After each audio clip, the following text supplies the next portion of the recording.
Hello and welcome to Gold and Silver Assets. I'm Diora and it's Sunday the 23rd of May 2021. I wasn't sure what kind of reaction I'd get for last week's show, but as it turns out, it was actually very well received. In fact, one viewer asked me to do the same kind of analysis for silver. So here we go. As with last week's show, the same caveats apply. This is all just my opinion, which can change. These are also just ideas, thought exercises, and don't take any of this to be advice. There are plenty of assumptions made, and note that we are working with limited data as we've only had two secular bull markets in silver in the fiat era. We also have to acknowledge that the techniques discussed all have flaws. And actually, last week, a few people criticised me for not taking fundamental analysis into account. Well, those people clearly haven't listened to my videos for the past year. Tut, tut, tut, go back and do your homework. There's also no such thing as certainty as far as the markets go. And so it's down to the individual to assign their own probabilities. Now, I was a little hesitant at first about doing this video because silver is different to gold in that it tends to be a lot more wild and a lot more volatile, and that does make the analysis more difficult. It's also probably one of the most manipulated commodities out there. And with regard to that, look, you can either deal with it by trying to do something practical and constructive, or just stay out of the market. But don't go taking out your frustrations on me, that achieves nothing. First of all, we've got to decide what type of secular trend you think we're in, up, down or sideways. Personally, I think we've entered a secular bull market in silver last year. If you think otherwise, then see you later, bye. This analysis just is not going to work for your thesis. For those who have seen all my previous videos, then you'll know that I've really struggled to come up with any strong arguments for the bearish case for both gold and silver. And I have tried, honestly. Okay, here's the chart of silver on the monthly scale. And we can see that since 2002 over here, we've been in an uptrend. So we've got higher lows and persistently higher highs. That basically means that on this big time scale, we remain in an uptrend. Here we have that big leg of a secular bull market, and then here we had the primary bear market. And I believe that the breakout from this basing pattern over here, so when price broke above this level, that was, for me, the confirmation that the primary bear market was over and we're entering another leg of a secular bull market in silver. Only a drop below this level here, $11.50, would change that view. And let's just say I'm very doubtful that that's going to happen. Another reason that I believe we've entered a secular bull market for silver is looking at the gold-silver ratio as shown here by this black line. And the grey line is the silver price, and this goes back till the early 1970. For more detail, go and see my video called Could Silver Be Worth as Much as Gold? But in short, when this gold-silver ratio reaches extremes, as shown by the green arrows, and when that coincides with a positive correlation between the gold-silver ratio and the silver price, as shown by these black stars, when you get those two signals together, you usually get a large rise in the silver price following that. So look at this here, and again over here, there's a huge rise there. And we've started to see a rise here, which I don't think is complete at all. I came across this chart which shows the various bull markets with different coloured lines. And so the axis along here shows the duration of each bull market in months, and on this axis we've got the returns in that bull market. And as you can see, we've barely just begun. So even the shortest of the bull market, so that was the really big leg of that 1970s, the second leg of the 1970s bull market, that was actually the shortest of them all. So even if we only get to the shortest of them all, we've still got a way to go. We've also looked at the volatility of silver during a bull market. And so during the parabolic phase up here, you can see that actually there are only kind of one or two drawdowns during this, and they weren't particularly large in that bull market in the 1970s. However, in contrast, the last secular bull market had much larger drawdowns and they were more frequent. So overall, in terms of volatility, there's not really enough data to draw any kind of conclusions, and there doesn't really seem to be any particular consistent patterns. It's hard to know how bad volatility will be going forwards. Just like gold, I also believe that silver has a strong tendency to making parabolic moves. Okay, so working on that, next we want to talk about price targets. What kind of price targets are we looking at going forwards? Now note that these targets do not refer to the final price at the end of the bull market. No, we're looking more nearer term than that. Looking at the long-term chart of silver, and this is on the log scale, you can see that this is a kind of cup and handle pattern here. So we've got the cup over here, and this is the handle here. Also note that this handle is also kind of a mini kind of cup, if you like. If we kind of exclude that anomaly price action there, this could be in the process of forming a kind of mini cup, as it were. Now, overall, this is a very bullish pattern.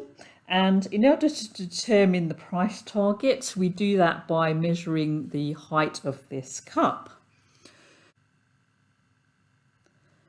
So here, the big cup gives us a kind of a target of $92 here. So I've measured the height from the top here to the lows over here and then translated that upwards. For the more recent smaller cup that I mentioned, so I've done the height here and again translated that, and that's pretty similar to the target for the big cup at $86. The other thing that we could do is, I would say this looks like a flag on a pole pattern. So you've got the pole here and the flag, which seems to be in the process of forming. Of course, we won't know that until the price pattern has finished, and we'll look back in retrospect and say that.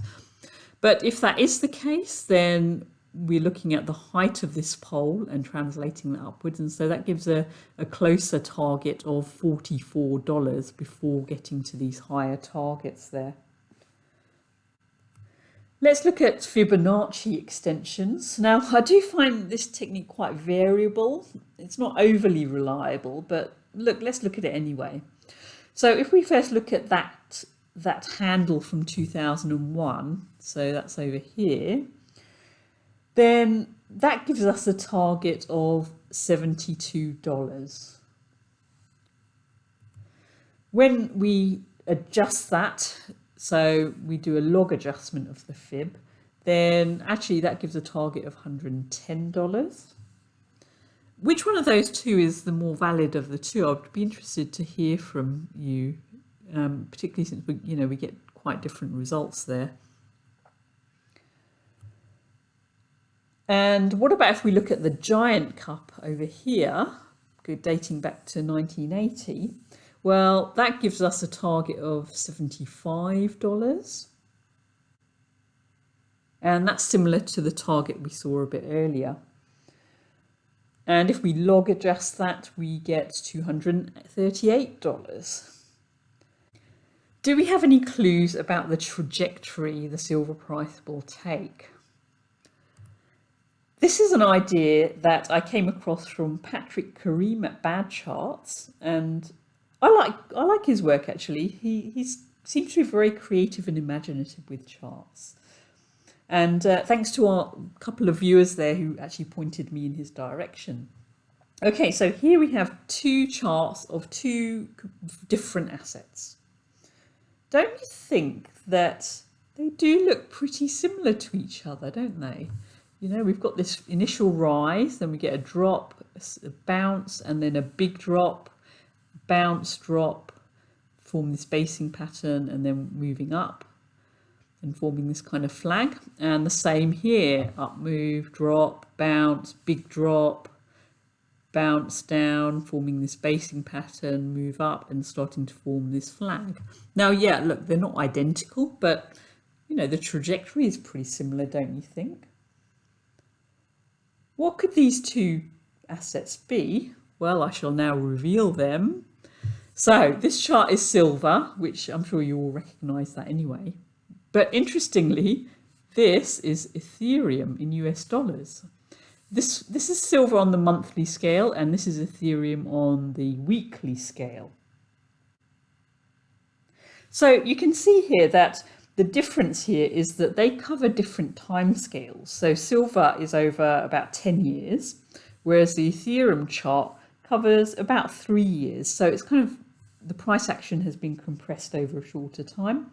And of course, as you know, the numerical value of the prices do differ as well. Now, this silver chart is to the current price, but note that the Ethereum chart has actually progressed since then. This only goes up to around October 2020. So what would we see if we overlaid these charts with the Ethereum bars updated? Well, this is the result. So in blue here, we have the Ethereum price bars, and underneath, I hope you can see it, but you can see the green and red bars, and that's the silver price. And so the silver price stops here. Now, look, you can agree, look, these aren't exact overlaps, and, you know, sometimes they do slightly different things like they did here. And, you know, I don't even know if I've adjusted this properly yet, but this is kind of, I did this by eye to get it roughly similar here. Don't you think they are spookily similar? I'm not sure why. I can't really explain that. But interestingly, if that similarity were to continue from here, then that suggests a target of around $80. Now, I actually made this chart a few days ago before the Ethereum price crashed. And so does that give us some kind of idea of when we're going to see a drop in silver? I don't know. I think part of the problem is I'm not sure if I've adjusted this properly. You'll see that, you know, you can make little tweaks both in terms of time and in price, and it does change things. So play around with it yourself a little bit as well. The other thing to note that's quite interesting is that on the way up here, there's not any kind of big drawdowns. It's kind of stable up and down price action, but no big corrections over here as well. So I thought that was interesting. Okay, overall, as I said, silver's pretty tricky to work with, and that's all I've managed to come up with so far. So what's my hypothesis for silver? Well, I think it's going to go up, up and up. I haven't found any strong arguments for the reverse. I think that our next big target is around $75 to $100, but I'm struggling to come up with the timing of that as well. It's also quite tricky to determine the timing and magnitude of the next big correction in silver, so I haven't really got any answers for that. I reckon that we're going to need to turn to looking at the silver miners and the gold price to see if we can get any help with that. Next up, the market update. Let's start with gold priced in US dollars on the daily scale. And we seem to be moving in this curve, as I mentioned last week. We're kind of consolidated around here. We had this lovely move and this consolidation. Back just over here, you can see that after the breakout above this upper trend line, price came down and retested it, but we didn't like it and bounced back up again. So that's a good sign as well. I think from here, the next kind of big resistance level is going to be 1960 because it was significantly rejected there. So look, this curve I've drawn here so far, that could well break. This is just for, you know, this section here. And so if we get up to this 1960 level in the coming couple of weeks or so, I think we're going to get a rejection. The big question is how big a rejection it will be. One option is that it could just consolidate under there, which would be a sign of strength, I think, and then go up from there. There is also potential for a further kind of larger drop. That's entirely possible. And so, you know, we could do something like this and actually come back to this trend line. I think that would be the worst case scenario, is coming back to 1840. But just bear in mind, because that just seemed to be quite an important level. Even if we go back here, there's been some price action there as well. But overall, still bullish with gold. Silver, priced in US dollars, again on the daily scale. And this is very steady, nice, stair-stepping upwards movement. And that's a good sign. When you get violent, rapid moves like this, then and then, you know, if it hits a significant level, which $30 is, when it goes at it like that, then it's quite common to get that kind of rejection, which was pretty severe there. So this is actually a really, really nice price movement here. And I've just drawn this trend line here, which seems to be kind of holding quite well. And then you could actually even draw an upper channel over here. I think we're going to start moving up towards this zone over here between $28 and $30 next. And again, you know, I think once we get to this $30 range, I think that's probably going to coincide with that $1,960 area for gold, in which case I think we're going to get a rejection. And of course, with silver, the rejection will probably be more severe than with gold. So just be careful around here, and, you know, be aware that that's a possibility. And how bad could the rejection be? I mean, it could just come down to 28 before moving up. That would actually be pretty good. But, you know, you've still got to be open to potential further drops. I don't think we're going to go below 26. Or even below 27, actually. I think that's probably about as low as we could go, but just watch out for something like that.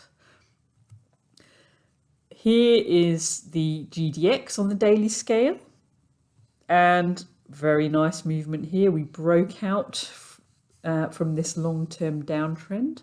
We're moving up nicely, steadily.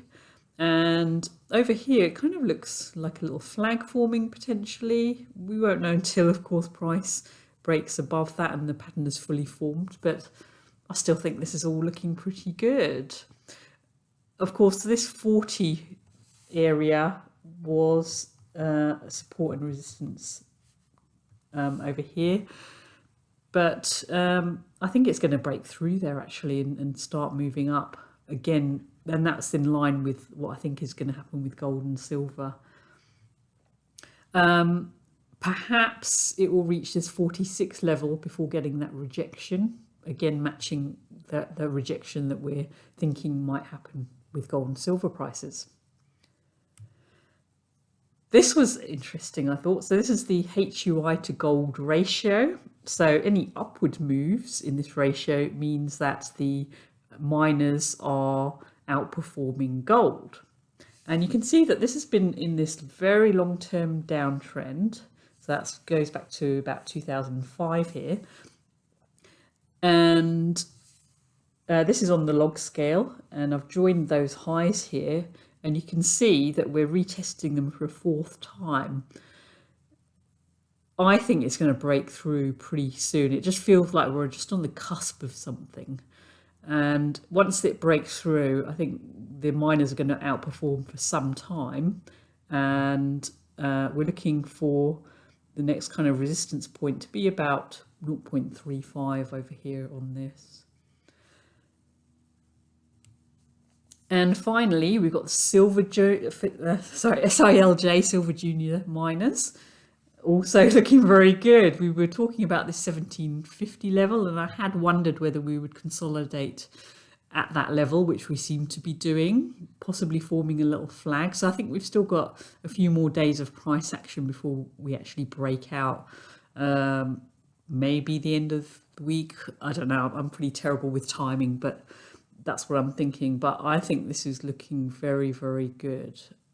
I'm doubtful we're going to go back down here and just carry on with this up and down motion. It just feels like it's cooking. It's ready to go.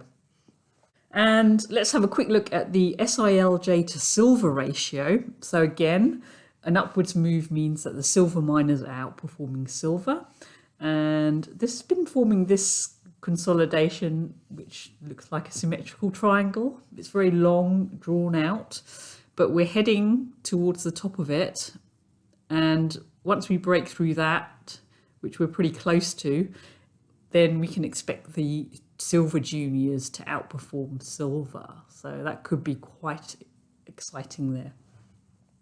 That's it from me for this week. All the best. Don't forget to like and subscribe, and see you next week. Bye.